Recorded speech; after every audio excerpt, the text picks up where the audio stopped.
Hello students, very good morning to you all. This is DVR again as a part of online lecture series in engineering physics. Today we will be dealing a component called work, power and energy. Well, it may take 2 or 3 sessions to understand this concept. The basic objective we are learning today first is to understand the definitions of what is meant by work, what is meant by power and what is meant by energy. From physics angle, what the definition says, what are their units and dimensions, and after understanding their definitions and knowing their units and dimensions, we will see the types of mechanical energy formations, various types of mechanical energy, and the concept of potential and kinetic energies, the expressions related to them, and relations between energy and momentum, relation between work and energy, and the principle of conservation of energy. So these are the basic objectives. To start with, let us try to understand the definitions of work, power and energy. మీ అందరికీ తెలుసు, work అంటే definition point of వ్యూలో we talk about only physical work. ఇప్పుడు మీరు lesson వింటున్నారు లేదా problem solve చేస్తున్నారు, mental work doesn't count in physics. So whenever a force acts on a body and displaces the body through a distance, then work is said to be done. అంటే ఒక వస్తువు మీద ఒక దిశలో బలం ప్రయోగించి ఆ వస్తువుని కదపగలిగితే ఆ వస్తువు కదిలినప్పుడు పని జరిగింది అంటాం. మళ్ళీ ఇందులో 3 రకాలు ఉంటాయి: positive work, negative work and zero work. అంటే ఏ డైరెక్షన్లో బాడీ మీద ఫోర్స్ అప్లై చేసామో అదే డైరెక్షన్లో కనుక బాడీ డిస్ప్లేస్ అయితే దాన్ని పాజిటివ్ వర్క్ అంటాం. లేదా మనం అప్లై చేసిన ఫోర్స్ యొక్క డైరెక్షన్గా ఆపోజిట్గా కనుక బాడీ డిస్ప్లేస్ అయి ఉంటే దాన్ని నెగిటివ్ వర్క్ అంటాం. మనం అప్లై చేసే ఫోర్స్కి బాడీ యొక్క డిస్ప్లేస్మెంట్ వర్టికల్గా కనుకుంటే, అంటే బిట్వీన్ యాంగిల్ కనుక 90 ఉంటే దాన్ని zero work done. So work done 3 రకాలుగా ఉంటుంది: positive work, negative work and zero work. అదే పవర్ దగ్గరికి వచ్చేప్పటికి it is the rate of doing work, అంటే వర్క్ బై టైమ్ అన్నమాట. That is power. And then when it comes to energy, it is the capacity to do work. So these are the basic definitions. ఇప్పుడు మనం 1 by 1 definition followed by its units and then dimensional formula for each of them అవి నేర్చుకుని, లేదా just బ్రీఫ్గా ఒకసారి recapitulate చేసి, then we will go for understanding the relation between kinetic energy and momentum, energy and work done, and then conservation principles. ఇది సీక్వెన్షియల్గా explain చేస్తాను. Try to understand this. Okay, let us start. Okay students, just now brief చేశాను కదా. So మనం ఈ సెషన్లో different 2-3 సెషన్స్లో నేర్చుకోబోయేది ఏంటంటే objectives. First of all we try to understand the basic recapitulate. గుర్తు చేసుకుంటున్నాం మనం ఒకసారి. వర్క్ డెఫినేషన్ ఏమిటి, పవర్ డెఫినేషన్ ఏమిటి, ఎనర్జీ డెఫినేషన్ ఏమిటి ఫిజిక్స్ యాంగిల్లో. దెన్ వాటి యొక్క physical dimensions, units, either CGS or MKS system or SI units ఎలా ఉంటాయి. తర్వాత forms of mechanical energy. Just now మీకు ఎక్స్ప్లెయిన్ చేశాను నేను. వర్క్ అంటే వర్క్ ఎనర్జీ రిలేట్ అవుతుంది. ఎలా రిలేట్ అవుతుంది మనం చూస్తాం. వేరియస్ ఫార్మ్స్ ఆఫ్ ఎనర్జీలో మనం బేసికల్గా ఫోకస్ చేసేది mechanical form of energy. Mechanical energy బేసికల్గా 2 ఫార్మ్స్లో ఉంటుంది. అదే మనం చూడబోతున్నాం, potential energy and kinetic energy. ఆ ఫార్మ్స్ ఎలా ఉంటాయి, వాటికి సంబంధించినటువంటి ఎక్స్ప్రెషన్స్ ఎలా ఉంటాయి. మనకు అందరికీ ఉన్నాం, నేర్చుకున్నాం కూడా ఇంతకుముందు. Potential energy is equal to mgh and kinetic energy equal to half mv². But how to derive them, how the values have come, that is what we are trying to focus and understand in this objective here. And then we'll try to understand relation between work and energy. This is also known as work energy theorem. దాని statement ఏమిటి, దాని proof ఎలా వస్తుంది. After understanding this we'll try to understand the relation between kinetic energy and momentum, how both are related. And then we will try to understand transformation of energy, how energy gets transformed into many forms. అక్కడ మీకు conservation లా అర్థమవుతుంది, దాన్ని బట్టి ఆ derivation చేయబోతున్నాం.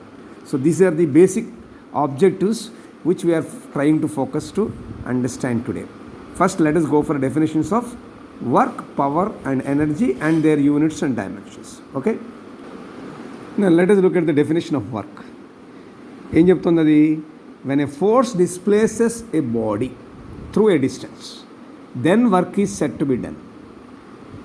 అంటే ఒక వస్తువు మీద బలం ప్రయోగించి ఆ వస్తువుని కదపగలిగితే అప్పుడే పని జరిగింది అని మనం చెప్పగలం. ఇక్కడ రెండు కాంపోనెంట్స్ కనపడుతున్నాయి, ఫోర్స్ ఒకటి, కదలడం ఒకటి. అండ్ దట్ మీన్స్ ఫోర్స్ ఉంది, డిస్ప్లేస్మెంట్ ఉంది.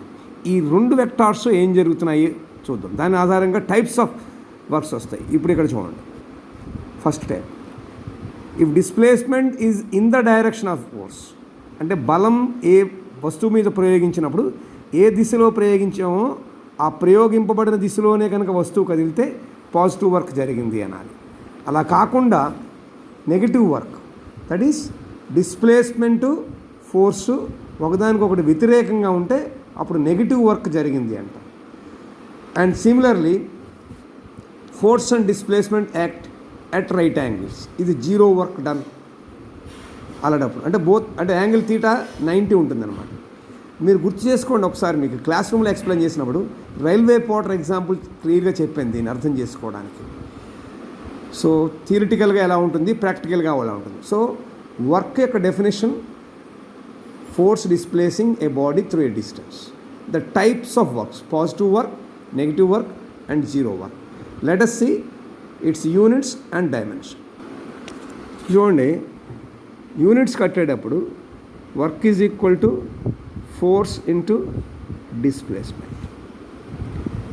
సో మనం సిజిఎస్లో కట్టాలనుకోండి సిస్టంలో, force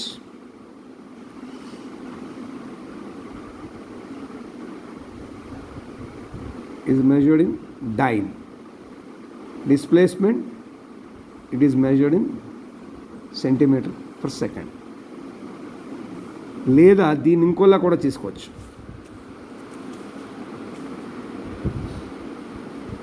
F is equal to MA. సిజిఎస్లో తీసుకున్నప్పుడు mass gram centimetre per second square, that is dyne. Distance తీసుకుంటే సిజిఎస్లో centimetre per second.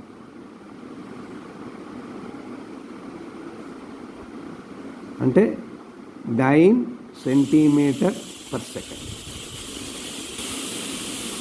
This is what is called erg. అదే ఎంకేఎస్లో కనుక మనం తీసుకుంటే W is equal to FS, that means MA into S. F అంటే ఎంఏ కాబట్టి. So mass KG, acceleration metre per second square into distance metre, అంటే KG metre square per second square. So this is what we call as joule. So వర్క్కి వచ్చేటప్పటికి SI unit కింద జౌల్లో కొలుస్తుంది. ఇప్పుడు దీని యొక్క డైమెన్షనల్ ఫార్ములా చూడండి, W is equal to FS అన్నాం. వెక్టార్స్ అయిపోయింది కాబట్టి ఇది scalar product. So scalar product తీసుకుంటే ఎఫ్ఎస్ కాస్ థీటా అని రాస్తాం. థీటా 90 అయిందనుకోండి, వర్క్ డన్ జీరోస్. అది మీకు ఇందాక రైల్వే పోర్టర్ ఎగ్జాంపుల్ నేను చెప్పేది, జీరో వర్క్ డన్ అంటే థీటాని బట్టి ఉంటుంది.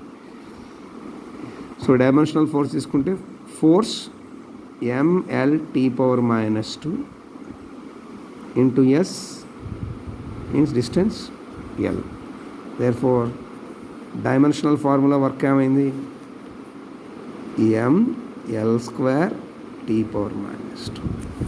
This is the dimensional formula for work.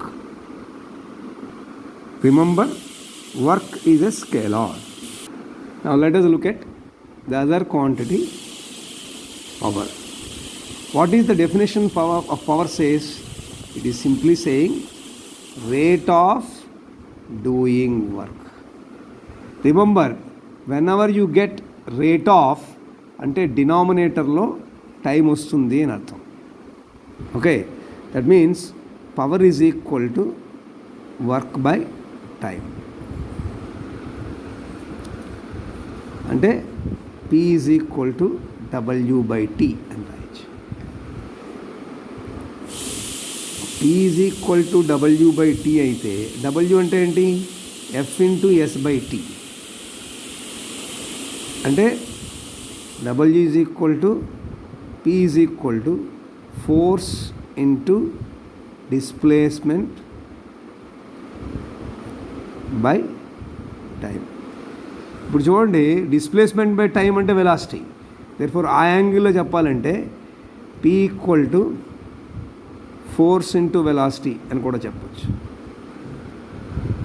అంటే పవర్కి వచ్చేప్పటికి P is equal to W/T or F/V. Either way you can represent this power. ఇప్పుడు దీని కనుక మనం యూనిట్స్ చూసాం అనుకోండి, P is equal to W/T తీసుకోండి. Joule per second standard unit. Work is measured in joule, time is measured in second. But power calculate చేస్తున్నప్పుడు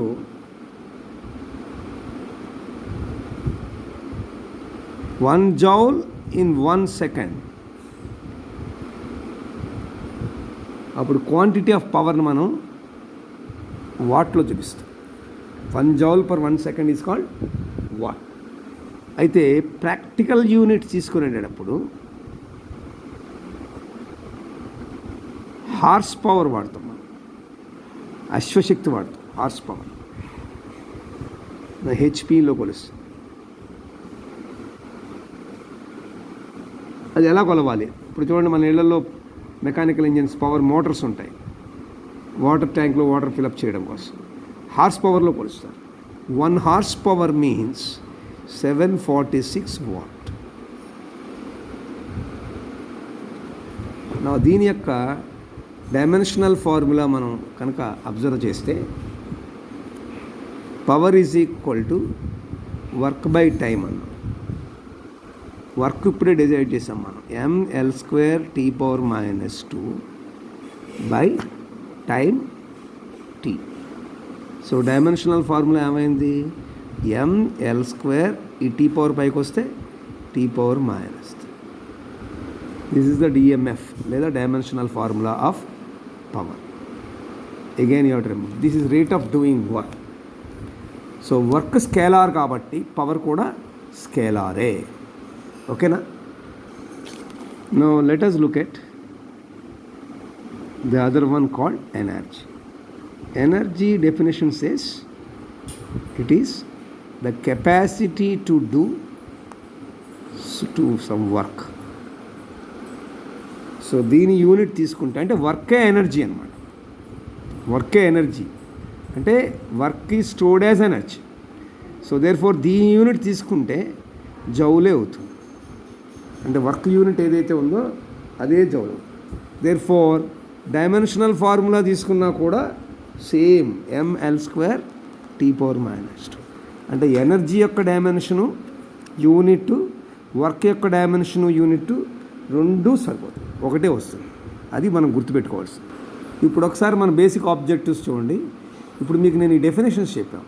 work అంటే ఏమిటి, పవర్ అంటే ఏమిటి, ఎనర్జీ అంటే ఏమిటి, వర్క్ యొక్క యూనిట్స్ ఏమిటి, వర్క్ యొక్క డైమెన్షన్స్ ఏమిటి, పవర్ యొక్క యూనిట్స్ ఏమిటి, పవర్ యొక్క డైమెన్షన్స్ ఏమిటి, అలాగే ఎనర్జీ యొక్క యూనిట్స్ ఏమిటి, ఎనర్జీ యొక్క డైమెన్షన్స్ ఏమిటి, ఇది మనం తెలుసుకున్నాం. నౌ ఫార్మ్స్ ఆఫ్ ఎనర్జీ అనకుండా ఫార్మ్స్ ఆఫ్ మెకానికల్ ఎనర్జీ అన్న. ఎందుకన్నామంటే జనరల్గా వర్క్ అంటే ఏదైనా వర్కే, కానీ సైంటిఫిక్ ప్రిన్సిపల్ ప్రకారం బలం ప్రయోగించినప్పుడు వస్తువు కదిలితేనే వర్క్ జరిగింది అని చెప్తాం. ఇప్పుడు మనం పాఠం వింటున్నాం, లేదా హోంవర్క్ చేస్తున్నాం, లేదా వెరీ అదర్ ఇంటలెక్చువల్ వర్క్ కూడా ఉంటుంది, బ్రెయిన్ అప్లై చేస్తున్నాం. అది ఇక్కడ మనం మాట్లాడేది ఓన్లీ ఫిజికల్ వర్క్ కాబట్టి మెకానికల్ ఎనర్జీ అనే సంబోధన జరిగింది. ఇది కనుక మనం జాగ్రత్తగా అబ్జర్వ్ చేస్తే ఎనర్జీ నేచర్లో చాలా రకాలుగా ఉంటుంది. మీ అందరికీ తెలుసు different forms of energy. Solar energy, light is an energy, sound is an energy, heat is an energy, magnetic energy, there is electrical energy, there is chemical energy, there is some nuclear energy, there is mechanical energy, various forms ఉన్నాయి. So మనం ఇక్కడ ఈ కాన్సెప్ట్లో నేర్చుకునేది only mechanical energy concept మీదే focus చేస్తాం. Mechanical energy 2 ఫార్మ్స్లో ఉంటుంది బేసికల్. ఒకదాన్ని పొటెన్షియల్ ఎనర్జీ అంటారు, ఇంకో దాన్ని కైనెటిక్ ఎనర్జీ అంటారు. ఇప్పుడు దాన్ని మనం ఎక్స్పాండెడ్ ఫామ్లో నేర్చుకోబోతున్నాం. ఎనర్జీ మెకానికల్ ఫామ్స్లో 2 టైప్స్లో ఉంటుంది. మనం ఒకదాన్ని పొటెన్షియల్ ఎనర్జీ పిఈ అంటున్నాం మనం. రెండో దాన్ని కైనెటిక్ ఎనర్జీ, దాన్ని మనం కేఈ అంటాం. మనం PE is equal to MGH అనే ఒక వాల్యూ గుర్తుపెట్టుకుంటాం. KE is equal to ½ mv² అనే ఒక వాల్యూ గుర్తుపెట్టుకుంటాం. Now today we are going to rederived again. ఇది ఎలా వస్తుందో కూడా తెలుసుకోవాలి. అసలు ఈ డెఫినేషన్స్ ఎలా వస్తాయి అని తెలుసుకోవడానికి డెఫినేషన్ ఏం చెప్తుంది? బై వర్చ్ ఆఫ్ పొజిషన్ వచ్చేది potential energy, by virtue of it's motion వచ్చేది కైనెటిక్ ఎనర్జీ. ఎవరికి ఉంటుంది ఈ ఎనర్జీ? బాడీకి ఉంటుంది. సో బాడీ పొజెస్ చేసేటువంటి ఎనర్జీ దాని పొజిషన్ వల్ల పొటెన్షియల్ ఎనర్జీ అవుతుంది. బాడీ కదులుతున్నప్పుడు దానికి ఉండే energy kinetic energy. So moving టైంలో ఉన్నది కైనెటిక్ ఎనర్జీ, ఇది రెస్ట్ టైంలో కూడా ఉండొచ్చు. సో డెఫినేషన్ మనం ఏం చెప్తున్నాం? Energy possessed by a body by virtue of it's position is potential energy. Energy possessed by a body by virtue of its motion is kinetic energy. Potential energy is abbreviated as PE. Kinetic energy is abbreviated as KE. Now with these 2 definitions, ఇవి చిన్నప్పటి నుంచి చదువుకుంటున్నాం, ఈ 2 expressions వాడుతున్నాం. ఇప్పుడు just at this level we'll try to recollect how these 2 expressions have